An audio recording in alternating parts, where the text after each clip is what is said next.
Қош келдіңіздер. Ерсак компаниясына приложение арқылы жаңа партнерді тіркеу туралы сіздерге қазір айтатын боламын. Мұқият тыңдап, партнерларыңызға бөлісіңіздер, өздеріңізге сақтап алыңыздар.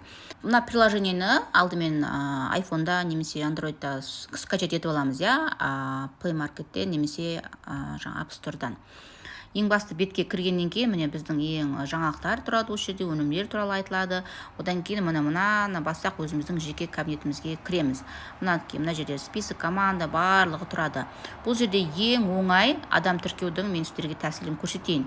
Егер де сіз тіркейін деп жатқан адамыңыздың кабинетіне кіресіз, ол үшін алдымен мен қазір өзімнің кабинетінде тұрмын. Егер де ол бір партнерыма адам тіркейтін болсам, мен мына жерден шығамын, выход деп шығамын да, қайтадан жаңағы приложениеге кіріп тіркейін деп жатқан адамымның несімен тіркеймін, кабинетіне тіркеймін. Енді қараңыздар, ол үшін міне ең бірінші мына ссылканы өте оңай жолы осыны жібере салу партнерға. Кейбіреулер бізге иінді жіберуге қорқады, өзінің данныйларын жібергісі келмейді ғой. Сол үшін поделиться немесе копировать деп WhatsApp-қа осыны бірден жіберетін болсақ, ID номеріміз, спонсордың номері бәрі шығып тұрады да, ары қарай тек өзінің данныйларын толтырып, жаңағы адам өзі тіркеледі. Немесе тіркеле алмаймын, жоқ сіз тіркеп беріңізші дейтін болса, мысалға мінекей мына жерден шығамын, выход деп шығамыз кабинеттен. Осы жерде міне войти-дің орнына міне стать участником дегенді басамыз, міне стать участником. Ең осы жерде ұнағаны біз сайттан тіркелген кезінде жаңағы әр сайтқа өтіп отырушы едік қой. Мына жерде қараңыздар, міне өте жеңіл, міне изменить деп тіркеген кезінде бізде мінекей Ерсак Қазақстан, Ерсак Ақтау, Ерсак Астана деп сайттан сайтқа өткізіп отырмаймыз. Қайсы керек бізге соны таңдаймыз, мінекей Қазақстанды таңдаймыз да, мінекей продолжить деп таңдалып тұр ғой, негізі соны продолжить дей береміз. Егер басқа сайт болса, жаңа Ақтау, Астана деп таңдаймыз, договорға қол қоямыз. Одан кейін данные спонсора, кімнің атынан тіркейін деп атсыз, соны жазасыз,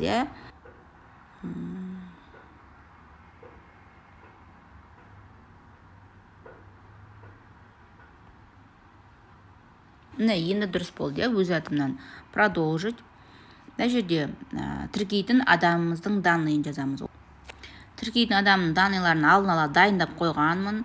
Тез копировать етіп қоя саламыз, Туған күнін таңдаймыз. 03-01-01. Так, мына жерде мінекей февраль емес, 01 январь. Январдың 3-і 2001 жылға дейді, 2001, мінекей. Окей.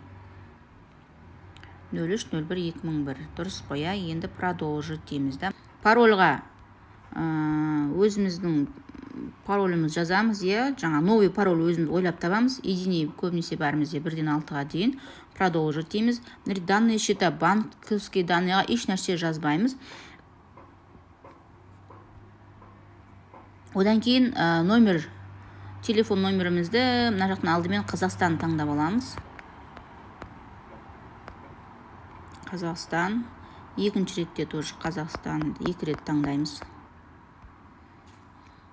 Так, номер. Араларын ашпай, ешқандай жақша қоймай, осылай жазамыз номер жазған кезінде.